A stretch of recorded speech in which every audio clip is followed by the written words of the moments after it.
Hello friends, I am Pintu and I welcome to all of you in my YouTube channel Math with Pintu। आज आपको हम जो पढ़ाने जा रहे हैं वो कॉन्सेप्ट आपको ऊपर में दिख रहा होगा, सूर्य ग्रहण एवं चंद्र ग्रहण। क्या होता है सूर्य ग्रहण और क्या होता है चंद्र ग्रहण, हम आपको आज के इस कॉन्सेप्ट में बताएंगे। क्योंकि लड़का कंफ्यूज हो जाता है कब चंद्रमा सूर्य और पृथ्वी के बीच में आता है और कब पृथ्वी सूर्य और चंद्रमा के बीच में आता है। तो इस कॉन्सेप्ट को मुझे लगा क्यों ना आपको समझा दिया जाए। तो आज हम पढ़ने जाएंगे सूर्य ग्रहण एवं चंद्र ग्रहण, जो बहुत इंपॉर्टेंट है। किसी भी कॉम्पिटिटिव एग्जाम में ये क्वेश्चन लगभग हमको लगता है 10 या 20 बार आ चुके हैं। सारे कॉम्पिटिटिव एग्जाम को मिला के घटना चक्र आपके पास होगा तो आपको पता चल जाएगा कितने बार ये क्वेश्चन किस किस एग्जाम में पूछ चुके हैं। तो चलिए बिना देरी के हुए वीडियो को स्टार्ट करते हैं। सूर्य ग्रहण और चंद्र ग्रहण। सूर्य ग्रहण को सबसे पहले जानो कि सोलर इलिप्स बोलते हैं इंग्लिश में, और चंद्र ग्रहण को लूनार इलिप्स बोलते हैं। आपको इसका कॉन्सेप्ट सूर्य ग्रहण कब होता है और चंद्र ग्रहण कब होता है उससे पहले आपको बता दें, इस पूरे ब्रह्मांड में ये पूरा जो यूनिवर्स है, इस यूनिवर्स में जितने भी तारे हैं, जितने भी ग्रह हैं, जितने भी उल्कापिंड हैं, जितने भी चीज़ हैं, सारे गतिशील हैं। कोई भी चीज़ बिना गतिशील का नहीं है। अब सारे चीज़ गतिशील हैं तो एक चीज़ चक्कर लगा रहा है, दूसरा का दूसरा चक्कर लगा रहा है इसका। और एक चीज़ आपको बता दूं, गुरुत्वाकर्षण बल से आप सभी परिचित होंगे, जो न्यूटन ने दिया था। वो गुरुत्वाकर्षण बल के वजह से एक जो बहुत बड़ा मास रहता है, जैसे सूर्य है, वो दूसरे ग्रह को खींचे हुए अपने ओर, यानी वो अपने से दूसरे ग्रह को दूर जाने नहीं दे रहे हैं। यही बात होता है यहाँ पे सूर्य ग्रहण में और चंद्र ग्रहण में।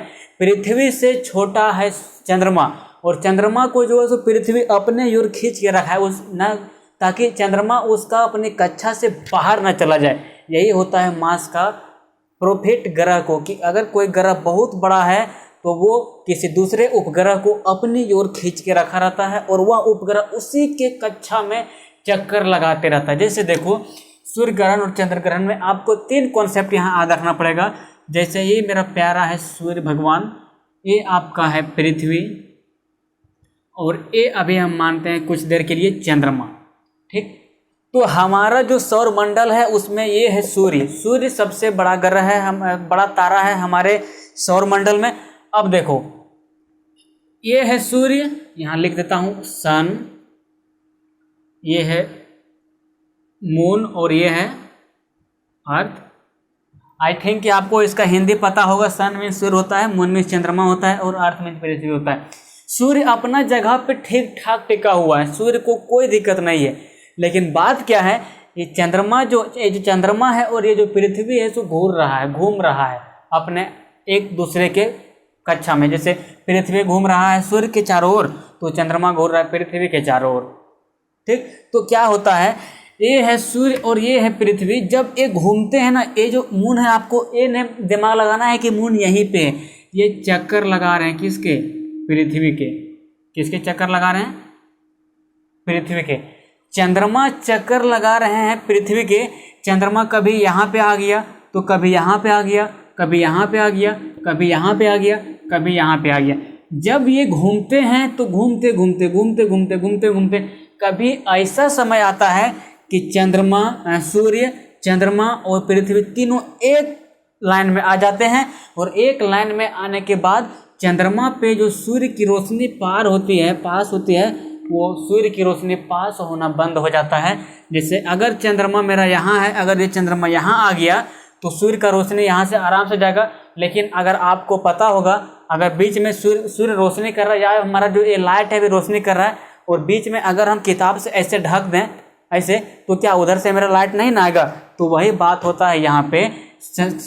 सूर्य से जो है सो लाइट पृथ्वी पर नहीं आता है। किस कारण? जब चंद्रमा इसके बीच में आ जाता है। जब चंद्रमा इसके बीच में आता है तो सूर्य से क्या होता है, लाइट पृथ्वी पर नहीं आता है। और लाइट पृथ्वी पर नहीं आता है, इसी घटना को बोला जाता है सूर्य ग्रहण, इसी को बोला जाता है सोलर इक्लिप्स, ठीक है। तो आई थिंक कि आपको ये पॉइंट समझ में आ गया होगा। अब चलते हैं नेक्स्ट पॉइंट पे, चंद्र ग्रहण क्या होता है। चंद्र ग्रहण क्या होता है, आपको मैंने क्या बोला था कि इस ब्रह्मांड में सारे ग्रह, सारे उपग्रह जितने भी हैं, सारे गतिशील हैं। आप भी गतिशील हैं, आपको पता नहीं चलता है। पृथ्वी के घूर्णन के साथ आप भी घूम रहे हैं, लेकिन आपको पता नहीं है, आप इसके साथ स्टेबल हो गए हैं। इसीलिए अब देखो क्या होता है, ये है पृथ्वी और ये है चंद्रमा। पृथ्वी अपना जगह पे ठीक ठाक घूम रहा है, लेकिन चंद्रमा अगर मान लीजिए यहाँ पे है और पृथ्वी यहाँ पे, अभी चंद्रमा कहाँ था, यहाँ पे, अगर चंद्रमा घूम के यहाँ से यहाँ पे आ जाए और पृथ्वी यहाँ पे आ जाए, अब मान लो पृथ्वी घूरना लगा रहा है सूर्य का,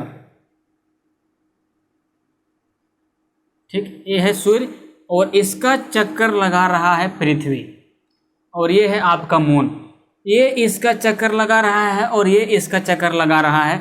अगर चक्कर लगाते लगाते लगाते लगाते कोई समय ऐसा आएगा कि तीनों एक लाइन में हो जाएंगे, और जैसे ही एक लाइन में होगा, मान लीजिए अभी पृथ्वी यहाँ पे, अगर पृथ्वी यहाँ पे रहता तो क्या सूर्य का रोशनी आराम से चंद्रमा पे चला जाता, लेकिन पृथ्वी अभी बीच में है सूर्य के और चंद्रमा के, और इसके जब बीच में पृथ्वी है तो सूर्य का रोशनी चंद्रमा पे क्या जाएगा, तो आप बोलोगे नहीं जाएगा।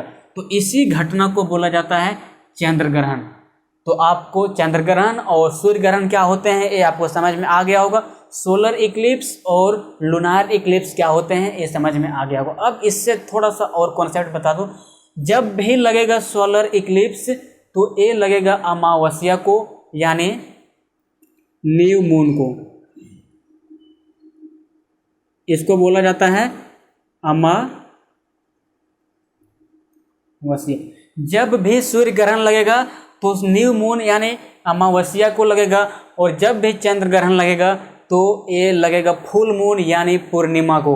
तो पूर्णिमा और अमावस्या ये दो कॉन्सेप्ट मैं आपको जब नेक्स्ट वीडियो में कभी आऊँगा तो एक कॉन्सेप्ट को मैं आपको बताऊंगा क्या होता है अमावस्या, कब अमावस्या होता है और कब पूर्णिमा होता है, यानी फुल मून और न्यू मून कब होता है। तो आई थिंक कि आपको यहाँ तक सूर्य ग्रहण और चंद्र ग्रहण के बारे में समझ में आ गया होगा।